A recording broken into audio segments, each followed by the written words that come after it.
Senior హీరోలు విలనికి దిగారు అంటే వేరు. యంగ్ హీరోలు కూడా విలన్ రోల్స్ కు దిగితే ఇక వారి మార్కెట్ పరిస్థితి ఏంటి, కెరీర్ పరిస్థితి ఏంటి?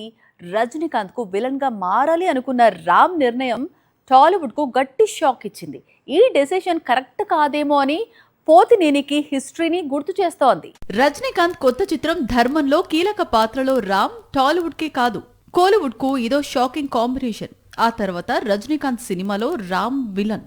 ఇది మాత్రం రాంగ్ డెసిషన్ అంటున్నాయి టాలీవుడ్ వర్గాలు. ఎందుకంటే రజనీకాంత్ చిత్రంలో విలన్ రోల్ అంటే ఆ క్యారెక్టర్ కు పెద్దగా ఇంపార్టెన్స్ ఉండదు అనేది గత చిత్రాలను చూస్తే తేలిన విషయం. వెట్టయ్యర్ మూవీ కోసం రజనీకాంత్ కు విలన్ గా నటించాడు రానా.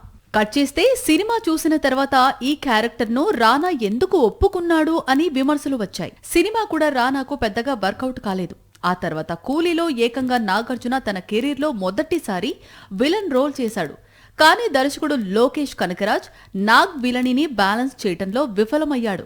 టాలీవుడ్ తో పాటు నాగార్జున ఫ్యాన్స్ కూడా కూలీలో క్యారెక్టర్ విషయంలో కింగ్ తొందరపడినట్లే అని తీర్పునిచ్చారు. ఇప్పుడు రామ్, ఇస్మార్ట్ శంకర్ తర్వాత హిట్ లేకుండా ఇబ్బంది పడుతున్న హీరో ఆల్రెడీ తన కొత్త సినిమా కోసం తానే దర్శకుడిగా మారి ఓ సాహసం చేస్తున్నాడు.